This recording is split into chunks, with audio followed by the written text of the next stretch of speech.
this is Paul with SimplyThick, and I'm in Dallas, Texas. Today we're going to be making spaghetti to IDDSI level 4 puree, level 5 minced and moist, and level 6 soft and bite size.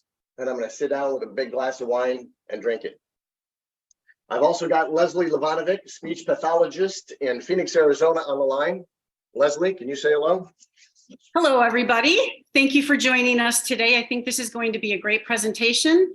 Paul can show us how to do a modified diet using some common foods that everybody loves. Who doesn't love pasta and meatballs? So once Paul comes back with his vegan meatballs, he's going to show us how easy it is to modify for anybody, whether we're in a commercial building or we're in our own homes.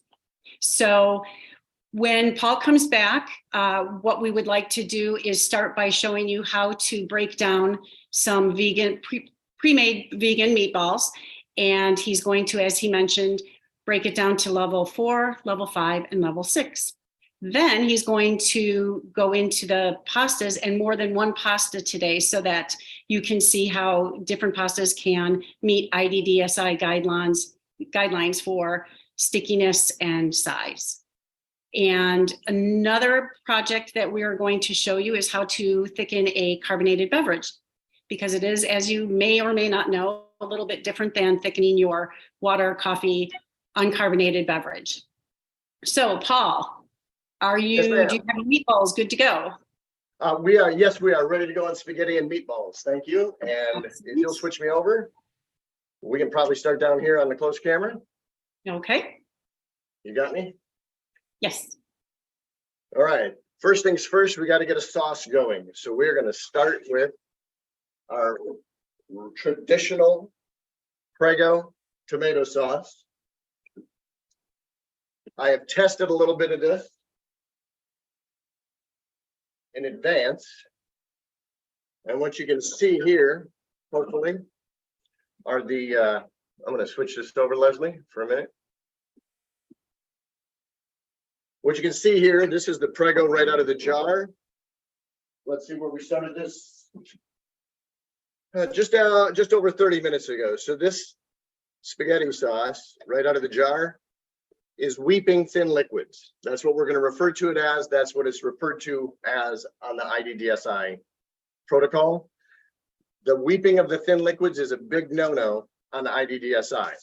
So before I can add this pasta sauce to any of my texture modified diets, I've got to make sure I do not have thin liquids that are going to be weeping from that sauce. This sauce, I already put some SimplyThick in and ran it through the food processor. We're going to do that now. Paul, in your testing, have you found that most commercial pasta sauces do in fact weep? That is correct. If you put a portion on a plate per the protocol and then test 30 minutes later, you'll see what I saw or showed just there on most of the brands that I've tested. Okay. Hard part on spaghetti sauces, not making a mess at the very beginning.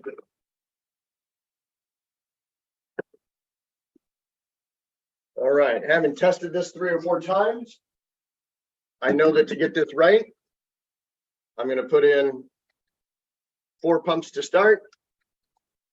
I will take a look at it after processing and see if I need to do more.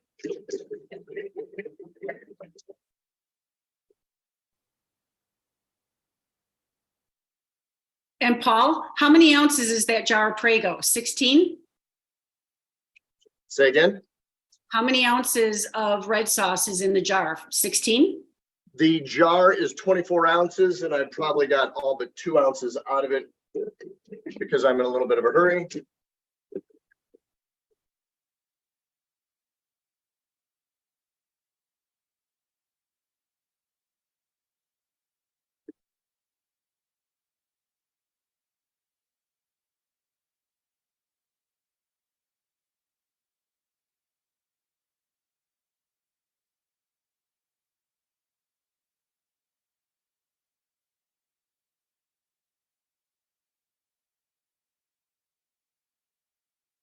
And for anyone listening, typically when we have a food processor on, Zoom automatically does a little noise suppression so that you don't have to hear it. So if your audio went quiet for a moment, that's why, and that will happen when we run the food processor.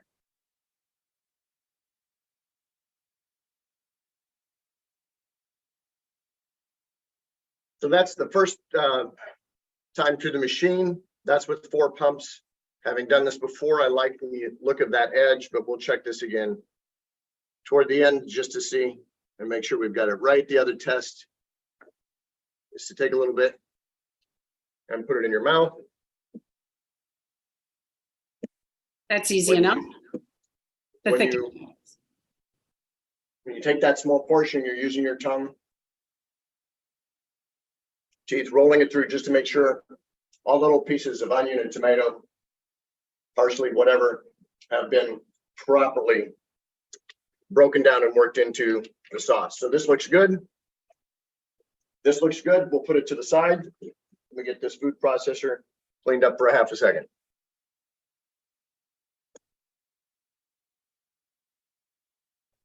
Paul, this is looking delicious already. I think I'll have to make some spaghetti tonight for dinner. Well, if you were a little closer, Liz, I could have run this over to you, but Looks nice and rich. precisely. All right, so we're going to move this off to the side. I'm going to move next to the meatballs. Meatballs is a misnomer. They're not made out of meat, but they look like traditional meatballs. We're going to be using the Gardein brand today, because that's what I could get my hands on. And because it's part of the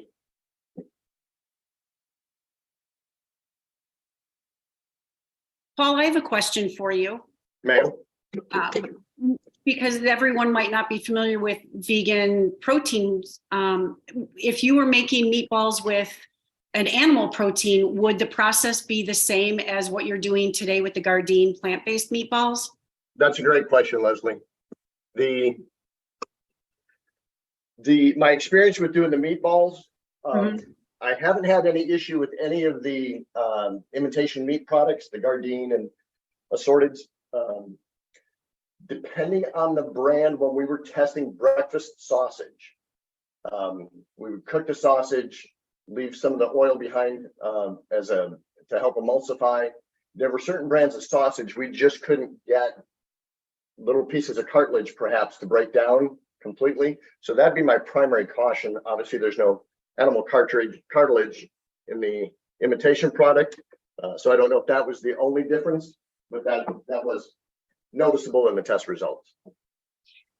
After you've prepared the meatballs, whether it's plant-based or protein-based, can they be frozen and reheated? That question is out of order, but I have the answer right here in the form of frozen meatballs.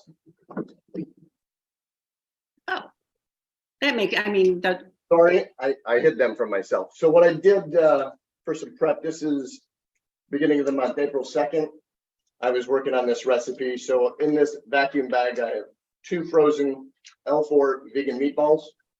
So yeah, they freeze, hold up real well. And if you're cooking at home or in a facility and you want a little flexibility, especially if you only have 1 or 2 texture modified patients, making things in a bigger batch, portioning it out, freezing it, or refrigerating it can buy and save some time. Does that make sense? That's a good idea. Awesome. Leslie, I'm going to get the meatballs out of the microwave. So you've already put the meatballs have already gone into the microwave for the determined amount of time, and they're ready to be processed or cut up, is my guess. How? Correct. Okay. So they'll be hot.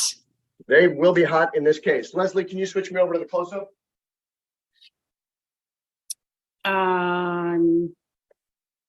Liz, I'm going to ask your. I got you. No problem. Awesome. Close up is on you. So this is what just came out of the microwave. Okay, This is Gardein brand. very good. This is the entire package. Instead of using any sauce or au jus as offered on the back of the package, I just used plain H2O. And you can see in this, I've got some drippings that I'm going to be able to use when it comes to processing. All right. So first things first, we're going to switch over a little bit here to the IDDSI cutting board template, which helps us test each of these products that we want to get into. So this meatball all in one piece, that's going to qualify as a level 7 regular. How can I make it fit for my soft and bite size customers? Because a meatball is so easy to get through, I'm not having to worry too much about what is or is not soft. I can tell that already just by the resistance from the fork and the knife. So my job here is going to be getting all of the pieces of the meatball to fit into the bite-sized windows. We're making sense here? So every piece has got to be able to fit within this little blue. Does that make sense? Yes. That does. And Paul, where did you get that cutting board? This cutting board comes from SimplyThick, and they're available for sale. It is just a little tool we ended up putting together. Most of our time is spent in hospitals, nursing homes, and assisted livings, reviewing our product and the changes in the texture modified diet world. And it became apparent pretty quickly that lots of cooks and chefs do not want to sit down for a 2-hour webinar or a PowerPoint presentation. Well, maybe there's nobody, maybe it's not just cooks, that wants to sit down for that. So what we found is if we could put all the information they need in one place at their fingertips, they were much happier, and it was much faster for them to pick up the new concept and double check that their results were then fitting into each of these boxes. So we're going to call that good. Yep. I've also found that that's a great visual cue for facilities who are transitioning into IDDSI. And if there's any question as to whether a protein or fruit or vegetable is cut small enough, they go to the cutting board and it works beautifully. All the information is literally right in front of them. So we've double checked to make sure that everything fits inside the 15mm box. The second test to make sure it's soft is to press down with a fork until my thumb blanches to make sure that it is soft. That piece squishes and does not come back to its original shape, so it passes that test. The last test, can I cut it in half with the side of a fork or spoon into 2 separate pieces? This is mimicking some of your teeth action, and that's confirmation that that's working. All right. Does that pass, Leslie? Yes, it does, sir. Fantastic. Okay. We are probably going to pivot on the minced and moist meatball. We're going to explain it a little bit here real quick, but we'll actually use the machine to speed this up when we get to it. But for something to qualify for level 5, minced and moist, it has to fit into the little grid here in the middle. One leg of this sample is allowed to be long, just as long as the soft and bite size, but the other 2 dimensions have to be 4mm only. 4mm is not very much. So we have to be real careful, and on something with as much resistance as a meatball, it's going to be much more efficient to run it through the food processor than to do it by hand. This literally depends on how many portions you're doing and what kind of meatball or protein or any sample that you're working at. Paul, is it possible to get the Go ahead. Is it possible to get the protein down to, or it could be a fruit or vegetable, down to 4mm without a machine? Absolutely, and that depends how sharp your knife is and how coordinated you are, mostly, and the food that you're working on. Got it. So I'm going to put the meatballs in without the au jus, but until I need the au jus, because once it's in there, I don't want to shock you. It's really hard to get it back out if you've got too much. All right, and we will take this portion as well. Put it right in. I think that'll be okay. All right. Lid to the food processor.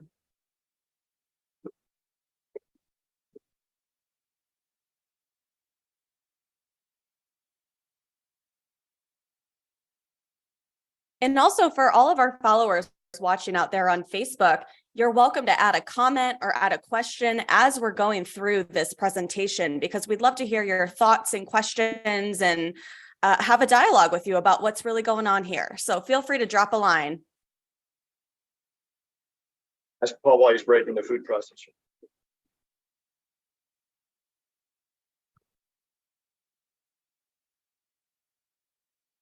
Well, it's not fun Push it unless to you the other have bowl. the equipment.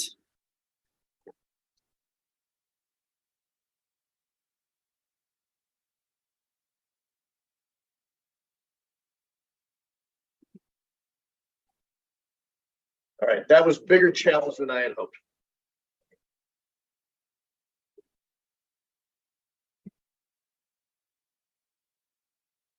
Looks good.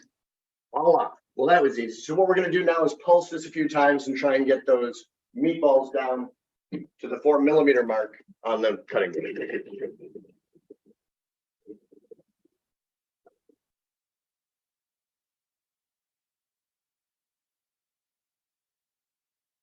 That was a lot easier and faster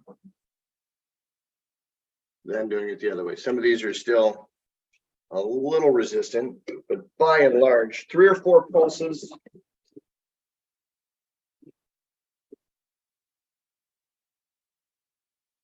Still want to make sure nobody climbed up the side and got far away.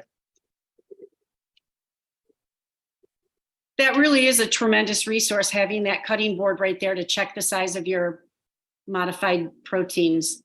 Love it. Literally, that's the beauty of it. Okay, so to make a portion of minced and moist, we're halfway home. Because we have the right texture or size of particle, all right? We're gonna get to this in a second. So to test for minced and moist, fits inside this box, all right? That part we're working on. The test is to use a metal dinner fork and see if these pieces come through the tines of that fork. The fact that these pieces can come through the tines of the fork is confirmation that they're soft and small enough to fit in the grid. The second test for minced and moist is the moisture, and we have to make sure that this bite of food comes out all at one time, stays together, it's not too drippy and loose, and it's not dry like sawdust. As soon as I start tipping this spoon over, you can see it comes up in multiple places. This would not qualify as moist. Can I get an amen on that, Leslie? You are correct, sir. How will you make it more cohesive? What I'm going to do is take a little bit of this The red pasta sauce that I've already got thickened from earlier, and I'll take all my bits and pieces of my minced and moist, put that in there. Then I can use my fingers, my spoon. Spoons are whatever good. I want to put this back together a little bit until I get it moist enough.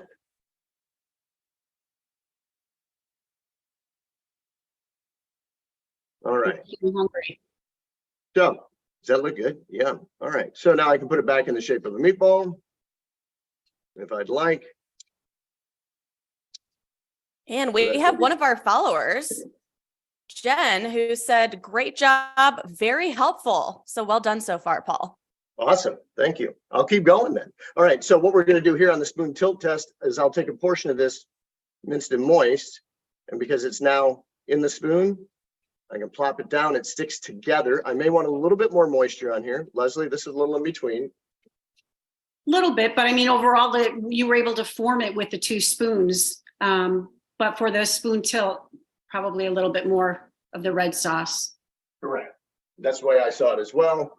And when we were doing a whole portion, we would probably make that a little more moist. Yeah, just like that. And then reshape it. And then we can put it into the presentation as a meatball, if we're doing it right. Okay, and we'll come back to that. So that's level 5 for the meatballs. And we're going to continue in this same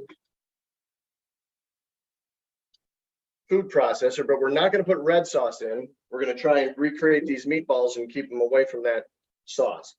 First thing I'm going to do is start adding the thin au jus from when we cooked the meatballs in the microwave.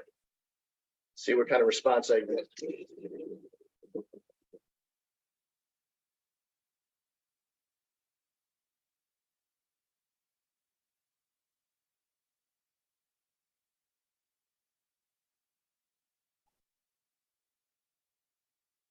All right, first time through. We're constantly scraping down the sides of the processor to make sure we don't get any pieces that do not qualify too high up. And then we fold them in and they'd be a problem later. We also have to double check under the blade regularly to make sure we don't get any big pieces that could get stuck under there. So this is getting to the right texture, but it is still too dry and stiff. So what is our cheat to get through that? We're going to add some vegetable broth and make it level 4 pudding thick or spoon thick. For those of you familiar with the old vernacular, what this will allow us to do, let me rephrase, to finish this up, 1 pump per 1 ounce of liquid is going to give me a level 4 beverage. 4, 5, 6, 7, 8, 9, 10, 11, 12, 13, 14, 15, 16. If I don't count, it doesn't work out very well. So my apologies for dragging you through that. All right. No. All I have to do now for my SimplyThick level 4 vegetable stock, I put in 16 ounces of stock, 16 pumps out of my bottle. And now I'm going to add probably an ounce here right up front. We'll be able to tell how much we actually put into these portions at the end when we see how much we've used. So we can keep track of that as well. You could use that L4 squirt bottle or having that L4 broth for just about any puree that you're making, correct? That is correct.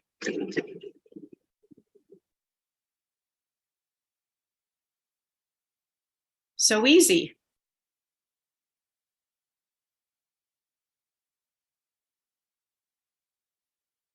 You can see it getting creamy and smooth.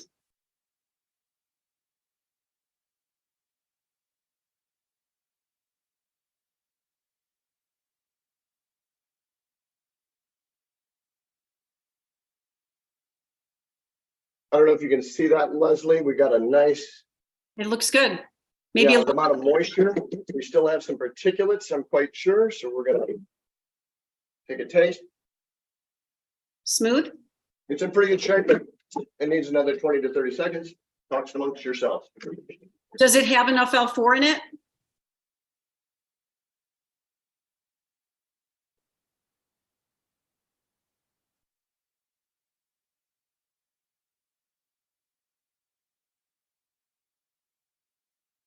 I love having the squirt bottles. I think those are so easy, especially if I'm doing testing here in my kitchen, having that L4 bottle and just ready so I don't every time have to redo it. And it can be refrigerated. I agreed. And you know what? We have to give Paul some extra points for the fact that he color coded his squirt bottle as well to match that level 4. He's a show off.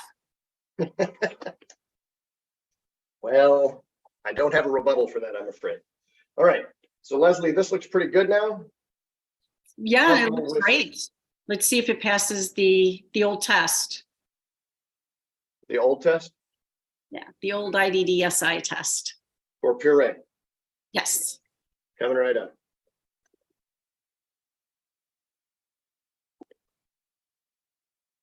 Okay, I'm gonna get a clean cutting board.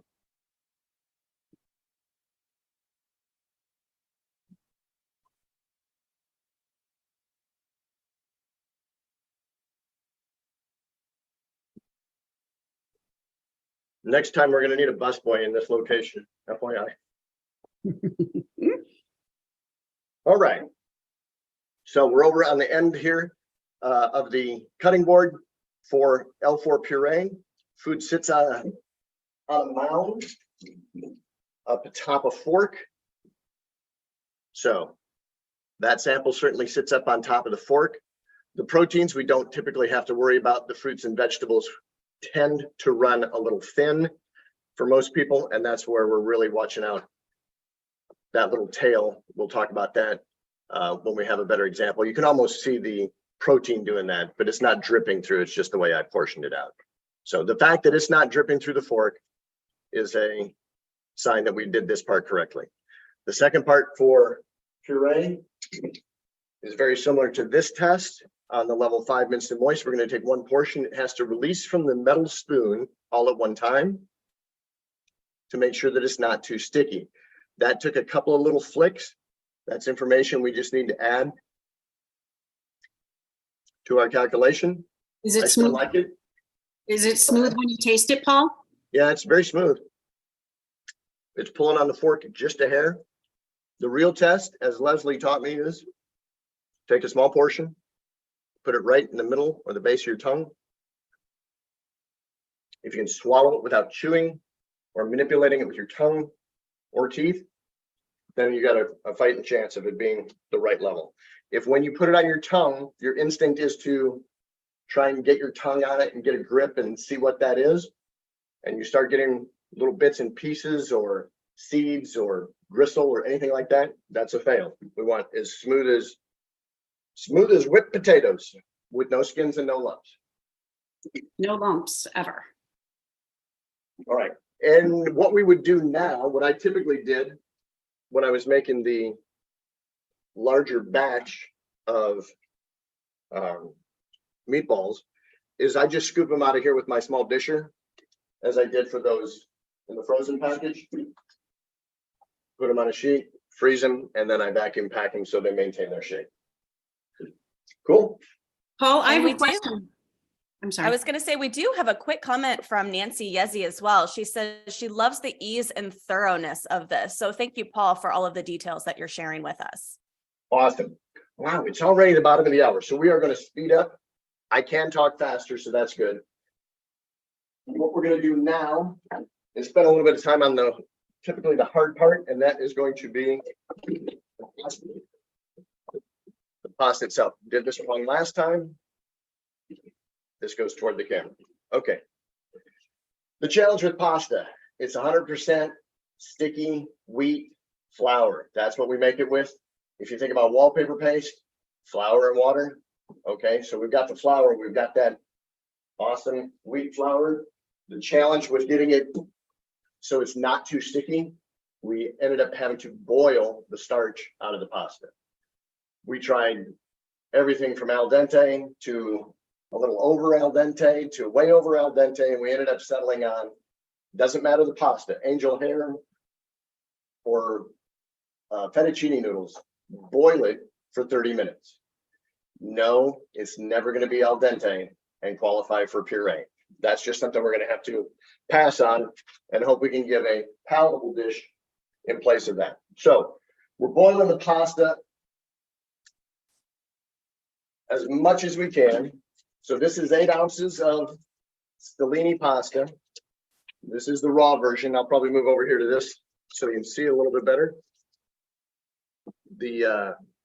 Thank you. So you see how much more space it takes. It's gotten so much bigger just by being boiled for so long. So this is uncooked, and those all fit beautifully. This is overcooked, and these pastas still fit in that, so they're going to qualify right off the bat for level 6. So to my other portions where I was doing my meatball, these noodles are going to be able to go right in, right, and still qualify for size. And because my pasta sauce, we've gotten rid of all the thin liquids, all that is going to qualify for the texture modified diet for level 6. Does that make sense, Leslie? Did I get that Does. correct? All right. Very good. We will show you how to make those look much better. The drill is the same generally for the minced and moist, except we're going to have to modify these noodles because they're just not going to fit. And we'll do that here in a second. All right. For puree pasta, we have to get rid of all the starch. We have to get rid of all the lumps, and we have to keep it so that someone might eat it at the end of this presentation. So, Paul, can I ask a quick question? please. I know that pasta is pretty tricky. I know when I was going through testing, I had many fails. Is the spaghetti recipe in our cookbook? The spaghetti recipe is in our new cookbook, Modern Dysphagia Cooking. And how to avoid fails like mine? Are there tips in there? We didn't put any with that specific title, but that's an idea. How to avoid cooking like Leslie might be a second version, now that I think about it. Okay, where was I before someone started talking? Milk and butter. All right, the recipe in the cookbook says take this pasta, add 4 ounces of milk, and you get a great result. The minute we put out the cookbook, we started getting feedback. That's awesome. So the feedback we got is when you do really white pasta and really white milk, you get a really white final result. And sometimes that doesn't look tan or brown enough to be pasta. So we have modified that with a little bit of a hack from a suggestion. So we've taken 2 tablespoons of butter, cold, diced it. We're going to put that in second time through, and that is going to help give us a what it's going to end up doing, because the butter is cold, we'll take tiny little pieces of butter and run it all the way through the pasta. So when we reheat it, we'll get a little bit of butter all the way through all these needles. I do not have my measuring cup handy, but we're going to start with just less than 2 ounces, I hope. Standing by, the clean lid, might as well. All right, we're going to pulse this to start. We're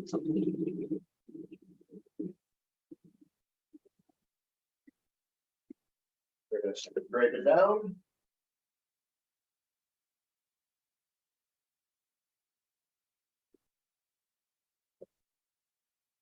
They're flying out. Everybody take it easy. All right.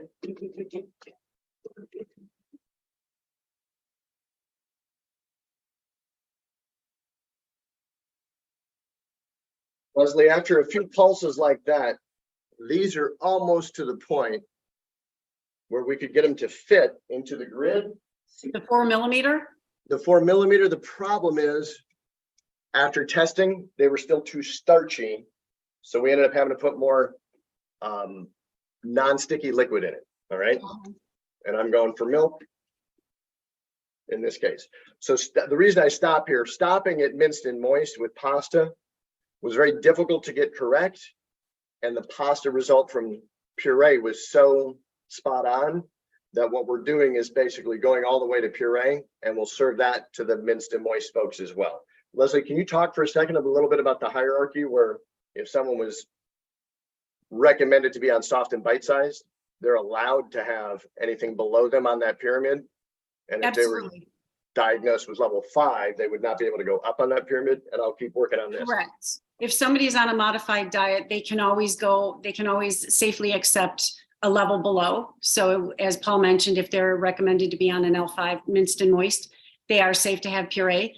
I have found in my area that a lot of facilities do in fact skip minced and moist for pastas and go directly to puree. And because it tastes just like pasta should and looks like pasta should if it's piped, then people don't resist having the downgraded. And I personally think it's a lot easier because minced and moist, when you're piping, can look a little lumpy. Again, that's my kitchen. And as Paul has mentioned, I might not be the best resource for plate presentation, but it is safe for people who are on a 5 diet to have puree. But if somebody is on an L4, L5, you would not want to present them with soft and bite-sized or regular, obviously. The sauce, though, I was saying or thinking, Paul, when you thickened it and you added it to your minced and moist pasta and the minced and moist meatball, that was fine. that actually looked pretty good. I know that when you plate it or others are plating, it's going to look more presentable rather than just in the dish. But that would be safe to eat and taste just like it should be, or taste just like it should. Paul, are you working on L4 right now? Correct. So this is L4 pasta, starting with the L5, first test. So it's smooth, no bumps, no lumps, no bones, no gristle. Very That good. part we pass on. We need a t-shirt. Say again. We need a t-shirt with some of the keen comments. That's a good point. That's a very good point. So back to the testing grid on the cutting board. So this portion is certainly not going to fall through the No fork. dripping. No danger of that. All right. I do have my second piece here. So this we're going to question for sticky. Comes off on the first pull or the first throw. You can obviously see it didn't all come off the spoon. This pictogram is designed to show that that is acceptable. It doesn't have to come off the spoon, but the residue on the spoon cannot be sticky. Put it on the tongue, slides right down. And that's where the butter does help, even when it's cold. And I'm not a huge fan of cold spaghetti. However, that passes. And Paul, we did receive a question. How long can you hold or serve the pasta once you've processed it? Great question, Internet. The short answer is if you're in a, and we did not give this disclaimer up front, and we probably should. If you're watching this and you work in a licensed or a commercial facility, that is if the state inspects your building or the federal government, Joint Commission inspects your building, then when we get to IDVSI, your building has zero wiggle room unless you have a building policy in writing that states differently when it comes to some of the subtleties of texture modified. If you're at home and you can handle a 17 millimeter bite of food instead of a 15 millimeter bite of food, that's up to your discretion. You, your speech path, the caregiver, whoever you're taking care of. In a licensed building, we've got to treat it differently where everybody gets exactly according to the letter of the law. Can I state that anywhere close to correctly, Leslie? Can I add something? In Sure, please. facilities, I believe it can be labeled and stored for 72 hours. And in the home setting, if it's a loved one caring for the person on a modified diet, I would say that it can be in the refrigerator as long as you would keep it in the refrigerator without being modified. So if you would typically keep your spaghetti in the refrigerator for leftovers 2 or 3 days, same goes with the modified version. SimplyThick won't modify the longevity of the food. That's a great answer, Leslie. If you're in a commercial building, whatever the city or state reg is, applies, and typically it's 72 hours in the refrigerator. Hello, Molly. Hi, Molly. If it's at home, it's exactly what you would do at home. I think that's a great answer. Awesome.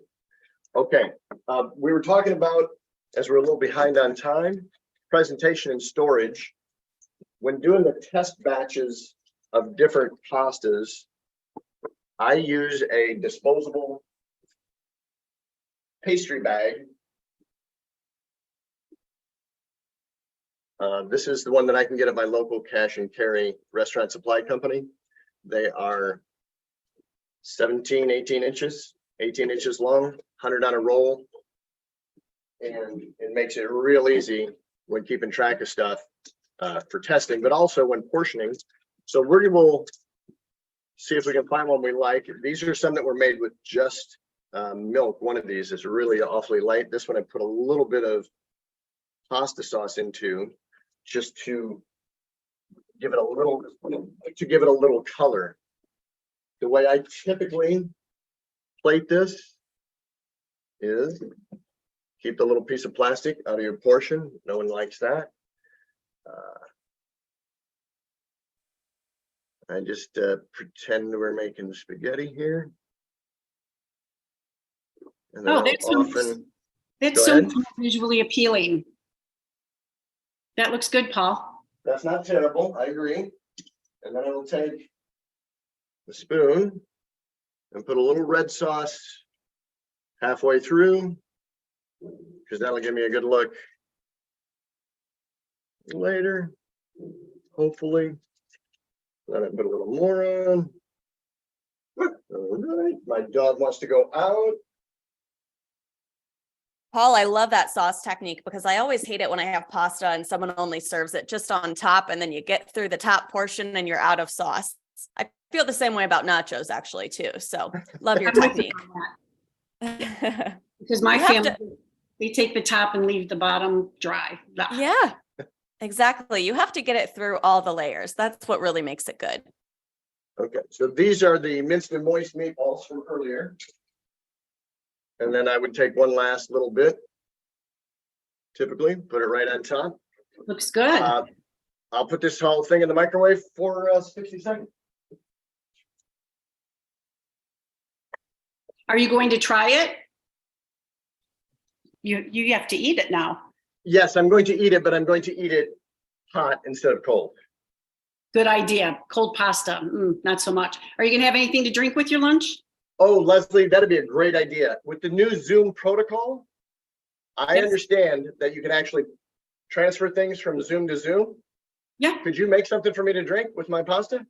I would love to. Any That'd be great. preference? I think I have a good idea. How about You know something what I like. cold and You know what I carbonated? like. All right, go ahead, Leslie. All right. I'm gonna throw a couple of these in because I'm going to have an 8-ounce beverage. And when you're doing a carbonated beverage, you may already know, but you're going to use 2 cups versus 1. 1 cup is going to have your SimplyThick at the bottom. The other cup is going to have your beverage. Nice pretty beverage, up to 8 ounces. And then I'm going to stir my carbonated beverage for about 5 seconds, just to get some excess carbonation out before I add it to the SimplyThick. I'm going to pour it on the wall of the second cup that the SimplyThick is in.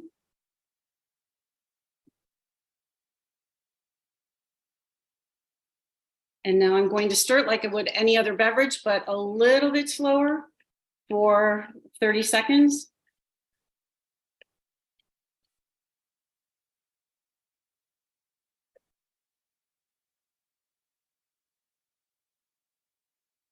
Looks pretty good. Paul, are you ready? Bam. All right. Feels thick. When you're ready, let me know. Hold on, let me see if I can get the camera. Okie dokie. Hold the phone. Oh, I had to move because I wanted you guys to see where I'm going to be eating. All right, so according to the software, Leslie, you have to be very careful to make sure you do this correctly, otherwise I end up with the wrong thing. All right. All right, ready to give it a try? I am. Hold on a half sec. Okay. Make sure I'm properly tuned. All right. Absolutely be in tune. Yeah, make sure you get it right. Okay, ready? Yes, sir. Here you go. Okay. Ouch. Is that your hand? Ah, yeah, let go. It's the cup, I got it. No. Nice. This is a sweet red though, and I don't know that for pasta we want a sweet red. It's lunchtime, Paul. You have more stuff to do today for this video, so let's. You know what? Maybe I got somebody else's hand. You said yours is in a plastic cup? A plastic SimplyThick cup. Let me reach it, see if I can get it. Oh, that feels like plastic. Can you feel me pulling? It's cold. Oh. There you that go. it? Yep. Oh, my favorite. Strawberry apricot Red Bull. I That'll love keep that. it going. Excellent. Let me get that food out of the microwave. Okay. How about that? Passing the drink from Phoenix to Dallas. Ta-da. Is the pasta ready? Pasta is ready. Okay.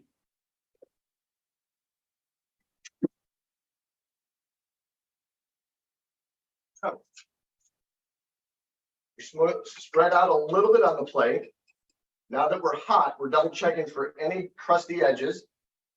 None of those. It's hot in the middle. I should have got my thermometer. Everything goes through the fork.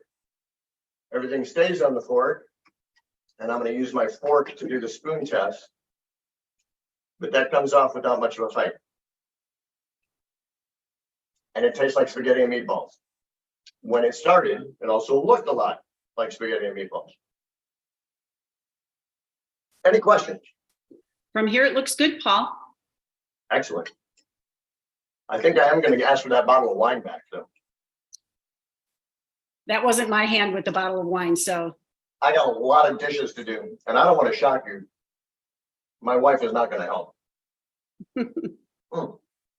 All right, Liz, are there any other questions from the far reaches that we need to deal with?